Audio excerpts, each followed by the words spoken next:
सलाहुद्दीन अयूबी। शुक्रिया जनाब स्पीकर साहब। ये एक बहुत बड़ी अहम मसला है। अली मोहम्मद साहब ने भी बात की और इससे पहले यहाँ पे एक मेंबर ने भी बात की। इन्ना दीन इंदल्लाहिल इस्लाम, दीन इस्लाम है और ये मज़हब इस्लाम का नाम है। मज़हब मतलब क्या? इस्लाम। और यहाँ हर एक के जेब में एक फतवा है और ये मजहबी तबका को ऐसी चीज़ उन्होंने समझा है कि यह मजहबी तबका कोई ऐसी मामूली चीज़ है और उसके खिलाफ हर एक उठते हैं और फतवा लगाते हैं और कहते हैं कि यह दहशतगर्द। अभी आपने लब्बैक को दहशतगर्द करार दे दिया और कल जमीयत को कर लो, फिर सिपा को कर लो, फिर उसके कर लो। इस तरह अमेरिका जो सबसे दुनिया में बड़े गुंडा है और उसके साथ नाटो के और पूरी ताकत के साथ एक मजहबी तबके के खिलाफ अफगानिस्तान में लड़े, 20 साल लड़ाई में क्या नतीजा निकला। और ये बातें ऐसे मामूली लेना ठीक है, बिल्कुल मैं कह रहा हूं कि आप भी आशिक रसूल है, अली मोहम्मद साहब भी आशिक रसूल है, लेकिन ये जो लोग हैं ये 1000 है, 2000 है, 10,000 है, कितने लोग हैं और उसके खिलाफ ये आवाम जो है ये मुल्क के बच्चों की तरह है। और आपके बच्चे अगर कोई खुदा ना खास्ता, मैं तो शरारत भी नहीं कहता हूं, उसका अपना मसला भी है, तो आपने मुज़ाकरात के साथ उसके साथ बात करनी है। और आपने जो वादा किया इनके साथ, हुकूमत ने जो वादा किया इनके साथ कि वादे में किया है कि हमने, अली मोहम्मद साहब अभी कह रहा है कि ऐवान को बुलाएंगे और ऐवान में ये मसला रख देंगे। ये वादा कब हुआ और ऐवान ने अभी तक रखा क्यों नहीं है? तो ये जो अभी अगर आप कह रहे हैं कि बगावत है, जो भी है इस गफलत की वजह से है और ये गफलत उस पे डालना ये मेरे ख्याल में जुल्म है। जनाब स्पीकर साहब मुख्तसर मैं ये कह रहा हूं, ऐसे बातें कि हर एक इस तरह उठते हैं और कहते हैं कि ये दहशतगर्द किसने बनाया, तो आप इस तरह ये दहशतगर्द यहाँ पे इस असेंबली में बैठे हुए लोग हैं जिन्होंने इस मुल्क के अमन को तबाह किया, जिन्होंने इस मुल्क को लौटा है। और इससे ये आपकी बात जो मैं एक्सपेंज करता हूं इसको जी, आपने जो कहा कि यहाँ बैठे हुए लोग हैं ये दहशतगर्द है, इसको मैं एक्सपेंज करता हूं। और यहाँ बैठे हुए लोग जो अभी लब्बैक पे दहशतगर्द का फतवा लगाए, आप उसको क्यों नहीं एक्सपेंज करते हो? ये उसने जो उससे दहशतगर्द का फतवा लगाया, कर सकता हूं हाउस की कार्रवाई को नहीं, इसने जो अभी दहशतगर्द का फतवा लगाया इन लोगों पे, उसको भी एक्सपेंज कर दे। तो उससे जो मुल्क तबाह करते हैं उससे बढ़कर दहशतगर्द तो नहीं हो सकता है। मुल्क के अमन को तबाह कर दे, मुल्क की अमन और अमान को तबाह कर दे। आपसे मैं पूछता हूं ये दहशतगर्द नहीं है, क्या है? जनाब स्पीकर जरा सोच समझ के हर एक यहां पे बात कर ले। और ये जो आवाम इस तरह मुल्क क्यों वादा करते हैं, आप उनके साथ मुज़ाकरात क्यों करते हैं? किस एतमाद पे क्यों, किस पे एतमाद होता है? जब लब्बैक के लोगों को आपने जेल में डाला, क्यों डालते हैं? तो मुज़ाकरात कर ले। फिर यही चीज़ें हमारे मुल्क में अपने पार्टी के लिए जो हम करते हैं, यहाँ पे हम जो जुलूस निकालते हैं, यही बर्बादी तबाही हमने यहाँ पे बैठे हुए लोगों सब ने किया है, सब पार्टी वालों ने किया है। यहाँ पे क्या हुआ? स्टेशन को, पुलिस को मारा, सबको मारा, तो फिर वो दहशतगर्द नहीं है? ये दहशतगर्द है? तो ये स्पीकर साहब इस तरह नहीं होनी चाहिए। हर अमल का रद्द अमल होता है, हर अमल के रद्द अमल होता है। तो आप एक मुल्क के हुक्मरान हैं, सोच समझ के फैसले करनी चाहिए। बगैर सोच समझ के फैसले से हर अमल का रद्द अमल होता है। ये आप पूरी भी नहीं कर सकता है। ये 1000 नहीं है, 2000 नहीं है, लाख नहीं है, ये करोड़ों लोग हैं। ये इस तरह नहीं है। रसूलुल्लाह सल्लल्लाहु अलैहि वसल्लम के नामूस पे हम सब सर कुर्बान करते हैं, सिर्फ मुंह से नहीं, जुबान से नहीं। और हमने अमली साबित करना है। शुक्रिया, थैंक यू जी। मैं एक बात बताऊं, इस हाउस में कोई आदमी ऐसा नहीं बैठा जो हुजूर सल्लम के शान के ऊपर अपनी जिंदगी नहीं कुर्बान कर सकता। हम ये देखे, मैं सबसे हाथ उठा के चाहता हूँ, हम सब आशिकी रसूल हैं।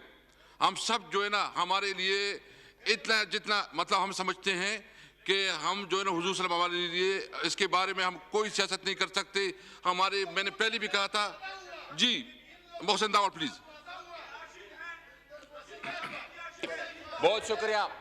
बहुत शुक्रिया जनाब स्पीकर साहब। मुख्तसर जी प्लीज। स्पीकर नहीं, ज्यादा स्पीकर, बात तफसीली है। बहुत शुक्रिया जनाब स्पीकर। जिस तरह आपने कहा शुरू में कि हम सब आशिक रसूल हैं, इसमें दूसरी कोई राय है ही नहीं, लेकिन अफराद को या किसी फर्द को हम ये इख्तियार नहीं दे सकते कि वो अपने किसी भी मुतालबे को मनवाने के लिए तशद्दुद पे उतर आए। ये इख्तियार हम किसी को नहीं दे सकते। और दूसरी बात यहां पर जो जिक्र हुआ, मुझसे पहले आई डोंट नो वहां से किसने जिक्र किया, मैं कैटेगोरिकली ये बात बताना चाहता हूं कि तालिबान दहशतगर्द थे, तालिबान दहशतगर्द हैं और तालिबान दहशतगर्द रहेंगे। हम उसको किसी तरीके में से मजहब के साथ नहीं जोड़ सकते। जनाब स्पीकर, मसला हमारा ये दूसरा है। हमारा मसला यह है कि हम एक ही आग से बार बार खेलने की कोशिश करते हैं। यहां पर यह बात हुई कि होनी चाहिए यह तहकीकात कि तालिबान को किसने बनाया, क्यों कर हमने किराए की जंग लड़ी अफगानिस्तान में, और उसके फिर क्या कॉन्सिक्वेंसेस थे, क्या रद्द अमल उसका आया, फिर हमने कितना सफर किया उस रद्द अमल से, उस जंग, वो जो किराए की जंग हमने लड़ी, उससे फिर हमने क्या बहैसियत स्टेट हमने कितना सफर किया। इन तमाम बातों पर हमने अभी तक कोशिश ही नहीं की कि हम इस चीज को समझ सके और इस चीज की तहकीकात सके। बात आती है टीएलपी पर, जरा इसकी भी तो तहकीकात कर कि टीएलपी किसने बनाई। हम क्यों कर ये जो अभी जस्टिस फाइज ईसा साहब सफर कर रहे हैं, एक रेफरेंस जिसका हम वो सामना कर रहे हैं, वो क्यों सामना कर रहे हैं? वो इसलिए क्योंकि वो तह तक पहुंच गए थे और उसने बता दिया था कि कौन इस चीज में मुलविस है, किसने बनाई थी ये टीएलपी। देखिए जी, सियासी नजरियात का हर एक को हक हासिल है इस मुल्क के आईन और कानून के मुताबिक, लेकिन फिर इस हद तक पहुंच जाना कि आप फिर दूसरों की जिंदगी को मफलूज कर दे, फिर आप दूसरों की जो आप रोड को बंद कर दे, आप फिर तशद्दुद पर उतर आए, इस चीज की किसी की भी किसी सूरत पे इजाजत नहीं होनी चाहिए। लेकिन हमारा मसला यह है कि हम मामूली सी सियासी गेंस के लिए, छोटी मोटी पॉलिटिकल वेस्टेड इंटरेस्ट के लिए हम इस्तेमाल करते रहे हैं। हमने तालिबान को भी इस्तेमाल किया, हमने अफगानिस्तान में भी उसको इस्तेमाल किया, और यहां पर जब जिस तरह अभी बात हुई कि पार्लियामेंट में बहस नहीं होती, जनाब स्पीकर आप बताएं, मैं मुख्तसर कर रहा हूं, आप अली मोहम्मद खान साहब बताएं जी।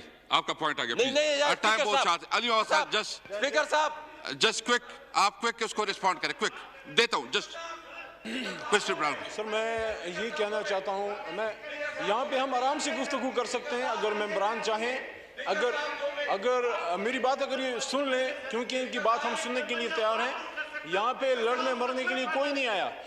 देखिए, जो खत्म नबूवत का इशू है, जो इश्क़ रसूल का इशू है, उसमें तो कोई दो राय नहीं है। इसमें भी कोई दो राय नहीं है कि जो हमारी ये दोस्त जो टीएलपी के जो एक सियासी जमात थी वो निकले, वो इश्क़ मोहम्मद सल्लल्लाहु अलैहि वसल्लम में निकले।